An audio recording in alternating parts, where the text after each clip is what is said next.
ಮೇಷರಾಶಿಯವರೇ, ಮುಂಬರುವ 7 ದಿನಗಳು ಈ ಹೊಸ ವಾರವು ನಿಮ್ಮ ಜೀವನದಲ್ಲಿ ನಿಮ್ಮ ಬಗ್ಗೆ ಅಸಮಾಧಾನಗೊಂಡಿದ್ದ, ನಿಮ್ಮ ಜೀವನದಿಂದ ಕಣ್ಮರೆಯಾಗಿದ್ದ ನಿಮ್ಮನ್ನು ತೊರೆದು ವ್ಯಕ್ತಿಯನ್ನು ಮರಳಿ ತರಲಿದೆ. ಈ 7 ದಿನಗಳಲ್ಲಿ ಅಂತಹ ಗ್ರಹಸ್ಥಾನವು ಗೋಚರಿಸುತ್ತದೆ. ನಿಮ್ಮ ಜೀವನದಲ್ಲಿ 3ರಿಂದ 4 ದೊಡ್ಡ ಒಳ್ಳೆಯ ಸುದ್ದಿಗಳನ್ನು ಮತ್ತು 2 ದೊಡ್ಡ ಎಚ್ಚರಿಕೆಗಳನ್ನು ನಾವು ನಿಮಗೆ ಹೇಳಲಿದ್ದೇವೆ. ಪ್ರತಿದಿನ ಯಾವಾಗಲೂ ಇಂದು ಒಳ್ಳೆಯ ದಿನವಾಗುತ್ತದೆ ಅಥವಾ ಅದೇ ಹೋರಾಟ ಮುಂದುವರಿಯುತ್ತದೆಯೇ ಎಂಬ ಒಂದೇ ಒಂದು ಚಿಂತೆ ಮನಸ್ಸಿನಲ್ಲಿ ಇರುತ್ತದೆ. ನಾವು ರಾತ್ರಿ ಮಲಗಿದಾಗ ಈ ಭಾವನೆ ಮನಸ್ಸಿನಲ್ಲಿ ಬರುತ್ತದೆ. ನಾಳೆ ಏನಾದರೂ ಉತ್ತಮವಾಗುತ್ತದೆಯೇ ಎಂದು ನೀವು ಯೋಚಿಸುತ್ತಲೇ ಇರುತ್ತೀರಿ. ಆದರೆ ರಾತ್ರಿಯ ಅಂತ್ಯದ ವೇಳೆಗೆ ಎಲ್ಲ ಭರವಸೆಗಳು ಭಗ್ನಗೊಳ್ಳುತ್ತವೆ. ನೀವು ಪ್ರಗತಿ ಹೊಂದಬೇಕೆಂದು ಬಯಸುವವರು ಕಡಿಮೆ ಮತ್ತು ನೀವು ಸ್ಥಗಿತಗೊಂಡು ನಿಮ್ಮನ್ನು ಹಾಳು ಮಾಡಬೇಕೆಂದು ಬಯಸುವವರು ಕಡಿಮೆ ಮತ್ತು ಕಡಿಮೆ. ಅಂತಹ ಜನರು ಕಡಿಮೆ ಮತ್ತು ನಡುವೆ ಇದ್ದಾರೆ. ಸತ್ಯವೆಂದರೆ ನೀವು ಯಾವಾಗಲೂ ನಿಮ್ಮ ಸುತ್ತಮುತ್ತಲಿನವರಿಗೆ ಎಲ್ಲವನ್ನೂ ಮಾಡಿದ್ದೀರಿ, ಆದರೆ ಅವರಲ್ಲಿ ಯಾರೂ ನಿಮಗೆ ಸಹಾಯ ಮಾಡಲಿಲ್ಲ. ನಿಮ್ಮ ಕುಟುಂಬ ಸದಸ್ಯರು ಸಹ ಇನ್ನು ಮುಂದೆ ನಿಮಗೆ ಬೆಂಬಲ ನೀಡಬೇಕಾದಷ್ಟು ಬೆಂಬಲಿಸುವುದಿಲ್ಲ. ನೀವು ಸಂಬಂಧಿಕರಲ್ಲಿ ನಂಬಿಕೆಯನ್ನು ಕಳೆದುಕೊಂಡಿದ್ದೀರಿ. ಆದರೆ ಪ್ರಶ್ನೆ ಉದ್ಭವಿಸುತ್ತದೆ, ಆ ಆಧಾರದ ಮೇಲೆ ಯಾರಾದರೂ ಹೇಗೆ ಹಿಂತಿರುಗಲು ಸಾಧ್ಯ? ಅವನು ನಮ್ಮ ಜೀವನ ಸಂಗಾತಿಯೇ? ಅವನು ನಮ್ಮ ಸ್ನೇಹಿತನೇ? ಅವನು ವರ್ಗಾವಣೆ ಪಡೆಯಲಿರುವ ಸಹೋದ್ಯೋಗಿಯೇ? ವಿಡಿಯೋ ಪ್ರತಿಯೊಂದು ಅಂಶವನ್ನು ಚರ್ಚಿಸುತ್ತದೆ. ನೀವು ವಿಡಿಯೋವನ್ನು ಆರಂಭದಿಂದ ಕೊನೆಯವರೆಗೆ ನೋಡಬೇಕು, ಏಕೆಂದರೆ ಕೊನೆಯಲ್ಲಿ ನಿಮ್ಮ ಅದೃಷ್ಟವನ್ನು ಬೆಳಗಿಸುವ ಪರಿಹಾರವನ್ನು ನಾವು ನಿಮಗೆ ನೀಡುತ್ತೇವೆ. ನಿಮ್ಮ ಮುಚ್ಚಿದ ಅದೃಷ್ಟದ ಬೀಗಗಳು ತೆರೆಯುತ್ತವೆ. ಕೊನೆಯವರೆಗೂ ವಿಡಿಯೋವನ್ನು ನೋಡಿ, ಅಲ್ಲದೆ ಚಾನಲ್ಗೆ ಚಂದಾದಾರರಾಗಿ, ಏಕೆಂದರೆ ನಿಮ್ಮ ರಾಶಿಚಕ್ರ ಚಿಹ್ನೆಗೆ ಸಂಬಂಧಿಸಿದ ಹೆಚ್ಚಿನ ಪ್ರಮುಖ ವಿಡಿಯೋಗಳು ಈ ಚಾನಲ್ನಲ್ಲಿ ಬಿಡುಗಡೆಯಾಗಲಿವೆ. ಆದ್ದರಿಂದ ಈ ರಾಶಿಯವರಿಗೆ ಮೊದಲ ಮತ್ತು ಪ್ರಮುಖ ವಿಷಯವೆಂದರೆ, ಬುಧನು ತನ್ನ ರಾಶಿಚಕ್ರ ಚಿಹ್ನೆಯನ್ನು ಬದಲಾಯಿಸುವುದಿಲ್ಲ, ಆದರೆ ತನ್ನ ಸಂಪೂರ್ಣ ಪಥವನ್ನು ಬದಲಾಯಿಸಲಿದ್ದಾನೆ. ಈಗ ದೊಡ್ಡ ಮತ್ತು ಪ್ರಮುಖ ವಿಷಯವೆಂದರೆ, ಬುಧ ಇಲ್ಲಿ ಹಿಮ್ಮುಖವಾಗುತ್ತಾನೆ. ಬುಧ ಗ್ರಹವು ಸಂಪತ್ತು, ಮಾತು ಮತ್ತು ಕುಟುಂಬದ ಮನೆಯಲ್ಲಿ ಹಿಮ್ಮುಖವಾದಾಗ ನೀವು ನೆನಪಿನಲ್ಲಿಟ್ಟುಕೊಳ್ಳಬೇಕಾದ ಒಂದು ವಿಷಯವೆಂದರೆ, ನಿಮ್ಮ ಮಾತುಗಳನ್ನು ಹಿಡಿತದಲ್ಲಿಟ್ಟಿರಬೇಕು. ನಿಮ್ಮ ಮನಸ್ಸಿನಲ್ಲಿ ಗೊಂದಲ ಉಂಟಾಗಬಾರದು ಮತ್ತು ಅದೇ ಸಮಯದಲ್ಲಿ ಹಣದ ವಿಷಯಗಳಲ್ಲಿ ನೀವು ತಪ್ಪು ನಿರ್ಧಾರಗಳನ್ನು ತೆಗೆದುಕೊಳ್ಳಬಾರದು. ಗುರುವು ಇಲ್ಲಿ ತನ್ನ ಉತ್ತುಂಗ ರಾಶಿಯಲ್ಲಿ ಇದೆ. ಇದು ಒಂದು ದೊಡ್ಡ ಪ್ಲಸ್ ಪಾಯಿಂಟ್. ನಿಮಗೆ ಗುರುವು ನಿಮ್ಮನ್ನು ರಕ್ಷಣಾತ್ಮಕ ಗುರಾಣಿಯಂತೆ ರಕ್ಷಿಸುತ್ತಾನೆ. ಆದರೆ ಇತ್ತೀಚೆಗೆ ಶುಕ್ರನು ಸಿಂಹರಾಶಿಯನ್ನು ತಲುಪಲಿರುವ ಸಾಧ್ಯತೆ ಇದೆ. ಇಲ್ಲಿ ನಿಮ್ಮ 3ನೇ ಮನೆ. ಆದ್ದರಿಂದ ಶುಕ್ರನ ಕಾರಣದಿಂದಾಗಿ ಒಂಟಿಯಾಗಿರುವ ಯಾವುದೇ ವ್ಯಕ್ತಿ ಮದುವೆಯಲ್ಲಿ ಇದು ಒಂದು ಅಂಶವಾಗಿದೆ. 3ನೇ ಮನೆಯು ಯಾರಾದರೂ ಮದುವೆಗೆ ಅರ್ಹರಾಗಿದ್ದರೂ ಮದುವೆಯಾಗಲು ಸಾಧ್ಯವಾಗದಿದ್ದರೆ ವಿಶೇಷ ವ್ಯಕ್ತಿಯೊಬ್ಬರು ನಿಮ್ಮ ಚಿತ್ರಕ್ಕೆ ಪ್ರವೇಶಿಸುವ ಬಲವಾದ ಸಾಧ್ಯತೆಯನ್ನು ಹೊಂದಿದೆ. ಯಾರಾದರೂ ನಿಮ್ಮ ಬಳಿಗೆ ಬರಬಹುದು. ನಿಮ್ಮ ಸಂಬಂಧವು ವರ್ಷಗಳಿಂದ ಕ್ಷುಲ್ಲಕ ವಿಷಯಕ್ಕೆ ಜಗಳವಾಡುತ್ತಿದ್ದರೆ ಮತ್ತು ಅಂದಿನಿಂದ ಸಂವಹನ ಮುಂದುವರಿಯದಿಲ್ಲದಿದ್ದರೆ ಆ ಸಂಬಂಧದಲ್ಲಿಯೂ ಸುಧಾರಣೆಯೂ ಸ್ಪಷ್ಟ ಸಾಧ್ಯತೆಗಳಿವೆ. ನಿಮ್ಮ ಆಲೋಚನೆ ಗಮನಾರ್ಹವಾಗಿ ಸುಧಾರಿಸುತ್ತದೆ. ನಿಮ್ಮ ಆಲೋಚನೆಗಳು ವಿಸ್ತರಿಸುತ್ತವೆ. ಇದರೊಂದಿಗೆ ನೀವು ಉತ್ತಮ ವಿಚಾರಗಳೊಂದಿಗೆ ಬರುತ್ತೀರಿ ಮತ್ತು ಈ ವಾರ ನೀವು ಯಶಸ್ಸನ್ನು ಕಾಣುತ್ತೀರಿ. ನೀವು ಎಲ್ಲರ ಹೃದಯವನ್ನು ಗೆಲ್ಲಲಿದ್ದೀರಿ. ನಿಮ್ಮ ಪ್ರೇಮ ಜೀವನದ ಮನೆಯ ಅಧಿಪತಿ ಶುಕ್ರನಾಗಿರುವುದರಿಂದ ಮತ್ತು ಶುಕ್ರ ಇತ್ತೀಚೆಗೆ ತನ್ನ ರಾಶಿಚಕ್ರ ಚಿಹ್ನೆಯನ್ನು ಬದಲಾಯಿಸಿರುವುದರಿಂದ ನಿಮ್ಮ ಸಂಗಾತಿ ನಿಮ್ಮನ್ನು ತೊರೆದಿದ್ದರೆ ಅವರು ಹಿಂತಿರುಗಬಹುದು. ಅವನು ಹಿಂತಿರುಗುವ ಸಾಧ್ಯತೆಗಳು ಇಲ್ಲಿ ಸೃಷ್ಟಿಯಾಗುತ್ತವೆ. ನಾವು ನಿಮಗೆ ಈ 2ನೇ ಒಳ್ಳೆಯ ಸುದ್ದಿಯನ್ನು ಹೇಳಲು ಬಯಸುತ್ತೇವೆ. ದಯವಿಟ್ಟು ಎಚ್ಚರಿಕೆಯಿಂದ ಅರ್ಥ ಮಾಡಿಕೊಳ್ಳಿ. ಜುಲೈ 16ರಂದು ಸೂರ್ಯನ ಆಗಮನ ಎಂದರೆ ಈ ವಾರ ಸೂರ್ಯ ಇಲ್ಲಿಯೇ ಇರುತ್ತಾನೆ.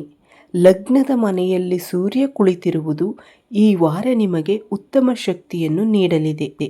ಹೌದು, ಈ ರಾಶಿಯವರು ನೀವು ಮೊದಲು ತುಂಬ ಕಡಿಮೆ ಶಕ್ತಿಯನ್ನು ಹೊಂದಿದ್ದೀರಿ ಎಂದು ನೀವು ಎಂದಾದರೂ ಗಮನಿಸಿದ್ದೀರಾ? ನೀವು ಕೆಲವು ಮೆಟ್ಟಿಲುಗಳನ್ನು ಹತ್ತಿದ ನಂತರ ಸುಸ್ತಾಗುತ್ತಿದ್ದೀರಿ. ದೊಡ್ಡ ಕೆಲಸವನ್ನು ಮಾಡಿದ ನಂತರ ಇದ್ದಕ್ಕಿದ್ದಂತೆ ಆಯಾಸವಾಗಿ ನಿದ್ರಿಸುತ್ತಿದ್ದೀರಿ. ನೀವು ತುಂಬ ಆಲಸ್ಯವನ್ನು ಅನುಭವಿಸಿದ್ದೀರಿ. ಆದರೆ ಈಗ ಲಗ್ನ ಮನೆಯಲ್ಲಿರುವ ಸೂರ್ಯ ಜುಲೈ 16ರವರೆಗೆ ನಿಮ್ಮ ಕೆಲಸದ ಬಗ್ಗೆ ನಿಮಗೆ ಉತ್ತಮ ಶಕ್ತಿಯನ್ನು ನೀಡುತ್ತಾನೆ. ಸೂರ್ಯನು ನಿಮಗೆ ಅಂತಹ ವಿಶ್ವಾಸವನ್ನು ನೀಡುತ್ತಾನೆ. ನಾನು ನನ್ನ ಕೆಲಸವನ್ನು ಹಿಂಜರಿಕೆ ಇಲ್ಲದೆ ಮಾಡುತ್ತಿದ್ದೇನೆ ಮತ್ತು ನನಗೆ ಬೇಕಾದುದನ್ನು ನಾನು ಹೇಳುತ್ತೇನೆ. ಆದರೆ ಈ ಕೆಲಸ ನನಗೆ ಮಗುವಿನ ಆಟ ಎಂದು ಹೇಳಬೇಡಿ. ನಾನು ಇದನ್ನು ಕ್ಷಣಾರ್ಧದಲ್ಲೇ ಮಾಡಬಲ್ಲೆ. ನಾನು ಇದನ್ನು ಚಿಟಿಕೆ ಹೊಡೆಯುವುದರಲ್ಲೇ ಮಾಡಬಲ್ಲೆ. ಹಾಗಾಗಿ ನಾನು ಮಾತ್ರ ಅದನ್ನು ಮಾಡಲು ಸಾಧ್ಯ ಎಂಬ ಸೂರ್ಯನು ನಿಮಗೆ ಅಂತಹ ದುರಂಕಾರವನ್ನು, ಅಹಂಕಾರವನ್ನು ನೀಡಬಲ್ಲನು. ಈ ವಾರ ನೀವು ಅಲ್ಲಿ ಸ್ವಲ್ಪ ಜಾಗರೂಕರಾಗಿರಬೇಕು. 3ನೇ ಮತ್ತು ದೊಡ್ಡ ಶುಭ ಸುದ್ದಿ ಎಂದರೆ ವೃತ್ತಿಜೀವನದ ಮನೆಯಲ್ಲಿ ಶನಿದೇವನ ಉಪಸ್ಥಿತಿ. ವೃತ್ತಿಜೀವನದ ಮನೆಯಲ್ಲಿ ಶನಿಯು ಘನ ಉಪಸ್ಥಿತಿಯು ನೀವು ವರ್ಷಗಳಿಂದ ಮಾಡಿದ ಕಠಿಣ ಪರಿಶ್ರಮ ಈಗ ನಿಮ್ಮ ಕೈಯಲ್ಲಿ ಗೋಚರಿಸುತ್ತದೆ ಎಂದು ಹೇಳುತ್ತದೆ. ನೀವು ಮಾಡಬೇಕಾಗಿರುವುದು ಪ್ರಯತ್ನಿಸುವುದು. ಒಂದು ವಾರದ ಹಿಂದೆ, ಒಂದು ತಿಂಗಳ ಹಿಂದೆ ನೀವು ಕಷ್ಟಕರವೆಂದು ಹೇಳುವ ಕೆಲವು ಕೆಲಸಗಳನ್ನು ಬಿಟ್ಟು ಹೋಗಿದ್ದೀರಿ. ಅದು ಪೂರ್ಣಗೊಳ್ಳುವ ಸಾಧ್ಯತೆ ಇಲ್ಲ. ನೀವು ಅದನ್ನು ಬಿಟ್ಟಿದ್ದೀರಿ ಸ್ನೇಹಿತರೆ.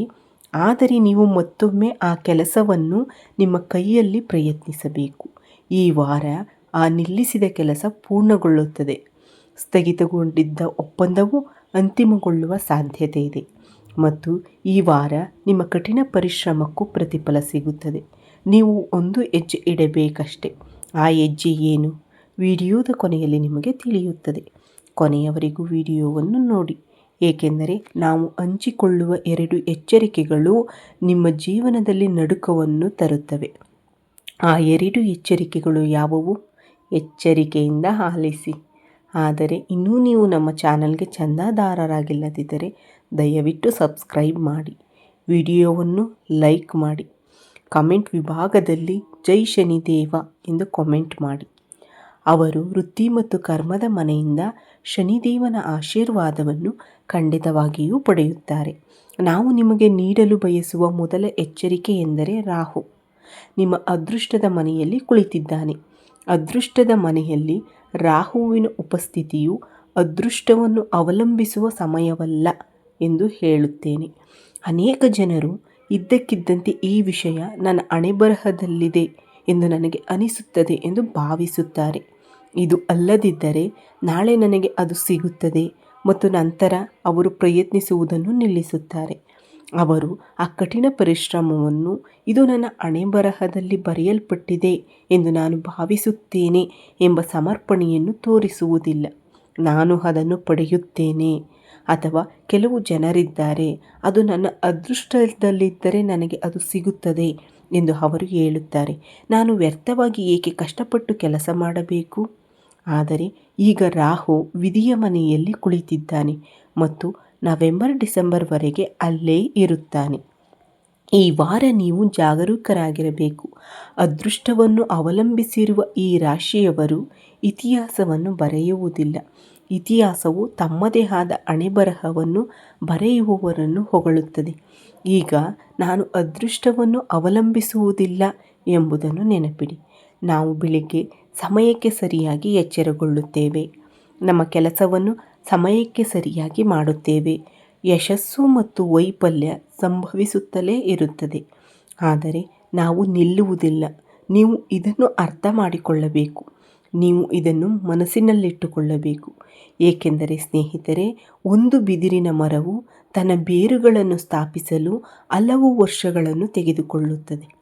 ಅದು ತನ್ನ ಬೇರುಗಳನ್ನು ಸ್ಥಾಪಿಸಲು ಹಲವು ವರ್ಷಗಳನ್ನು 8 ವರ್ಷಗಳು 10 ವರ್ಷಗಳು ಕಳೆಯುತ್ತವೆ ಮತ್ತು ನಂತರ ಮುಂದಿನ 6 ತಿಂಗಳಲ್ಲಿ 10 ವರ್ಷಗಳ ನಂತರ ಅದು 90 ಅಡಿಗಳವರೆಗೆ ಬೆಳೆಯುತ್ತದೆ. ಇದರ ಅರ್ಥವೇನು? ಮೊದಲು ಅದರ ಬೇರುಗಳನ್ನು ಸ್ಥಾಪಿಸುವತ್ತ ಗಮನ ಹರಿಸಿ, ವಿಷಯಗಳನ್ನು ವಿಂಗಡಿಸುವತ್ತ ಗಮನ ಹರಿಸಿ. ನೇರವಾಗಿ ಪ್ರದರ್ಶಿಸಬೇಡಿ. ನೇರವಾಗಿ ಮಾರುಕಟ್ಟೆಗೆ ಪ್ರವೇಶಿಸಬೇಡಿ. ಮೊದಲು ಎಲ್ಲದರ ಅನುಭವವನ್ನು ಪಡೆಯಿರಿ. ಮೊದಲು ಕಷ್ಟಪಟ್ಟು ಕೆಲಸ ಮಾಡಿ. ಯಾರಿಗೂ ನೇರವಾಗಿ ಏನೂ ಸಿಗುವುದಿಲ್ಲ. ನೀವು ಇದನ್ನು ನೆನಪಿನಲ್ಲಿಟ್ಟುಕೊಳ್ಳಬೇಕು ಮತ್ತು ಕಠಿಣ ಪರಿಶ್ರಮಕ್ಕೆ ಆತುರ ಪಡಬೇಡಿ. ಕೆಲವೊಮ್ಮೆ ರಾಹು ನಿಮ್ಮನ್ನು ಷೇರು ಮಾರುಕಟ್ಟೆಯತ್ತ ತಳ್ಳುತ್ತಾನೆ. ಕೆಲವೊಮ್ಮೆ ಅದು ನಿಮ್ಮನ್ನು ಜೂಜಾಟ ಮತ್ತು ಊಹಾಪೋಹಗಳಿಗೆ ವ್ಯಸನಿಯನ್ನಾಗಿ ಮಾಡುತ್ತದೆ. ಆದರೆ ಯಾವುದೇ ಸಂದರ್ಭಗಳು ಬಂದರೂ ನೀವು ಯಾವುದೇ ರೀತಿಯ ಮೋಸದ ವ್ಯವಹಾರಗಳಲ್ಲಿ ತೊಡಗಬಾರದು ಎಂಬುದು ನಿಮ್ಮ ಕೈಯಲ್ಲಿದೆ. ಏಕೆಂದರೆ ರಾಹು ಕನಸುಗಳ ಜಗತ್ತನ್ನು ತೋರಿಸುತ್ತಾನೆ, ಅದು ಬಹಳ ಬೇಗನೆ ಮುರಿಯುತ್ತದೆ. ಎರಡನೆಯ ಮತ್ತು ಬಹಳ ಮುಖ್ಯವಾದ ವಿಷಯವೆಂದರೆ ಮಂಗಳ ಗ್ರಹವು ಖರ್ಚಿನ ಮನೆಯಲ್ಲಿ ಇರಿಸಲ್ಪಟ್ಟಿದೆ. ಮಂಗಳ ಗ್ರಹವು ಖರ್ಚು ಮತ್ತು ನಷ್ಟಗಳ ಮನೆಯಲ್ಲಿ ಇರಿಸಲ್ಪಟ್ಟಿದೆ. ಆಕ್ರಮಣಕಾರಿಯಾಗಿರುವುದರಿಂದ ನಿಮ್ಮ ಗೌರವಕ್ಕೆ ಧಕ್ಕೆಯಾಗಿದೆ ಎಂದು ನೀವು ಭಾವಿಸುವ ಸಾಧ್ಯತೆ ಇದೆ. ಈಗ ನಾನು ಅವನ ಮುಂದೆ ಖರ್ಚು ಮಾಡುತ್ತೇನೆ, ನನ್ನ ಸ್ಥಾನಮಾನ ಏನೆಂದು ನಾನು ಅವನಿಗೆ ತೋರಿಸುತ್ತೇನೆ. ಅಂತಹ ಪರಿಸ್ಥಿತಿಯಲ್ಲಿ ನೀವು ಬಹಳಷ್ಟು ಖರ್ಚು ಮಾಡಬಹುದು, ದೊಡ್ಡ ಖರ್ಚುಗಳು ಕೂಡ.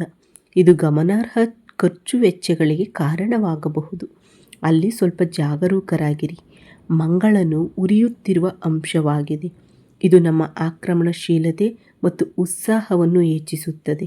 ಆದ್ದರಿಂದ ನೀವು ಪ್ರದರ್ಶನ ಮತ್ತು ಸಂತೋಷಕ್ಕಾಗಿ ಖರ್ಚುಗಳನ್ನು ಮಾಡಬಹುದು. ನಾನು ನಿಮಗೆ ಒಂದು ಪರಿಹಾರವನ್ನು ಹೇಳಲು ಬಯಸುತ್ತೇನೆ. ಎಚ್ಚರಿಕೆಯಿಂದ ಆಲಿಸಿ. ಈ ಪರಿಹಾರವು ನಿಮ್ಮ ಅದೃಷ್ಟವನ್ನು ಬದಲಾಯಿಸುತ್ತದೆ.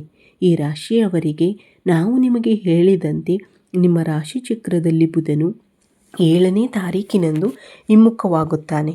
ಹಾಗಾದರೆ ನಾವು ಏನು ಮಾಡಬೇಕು?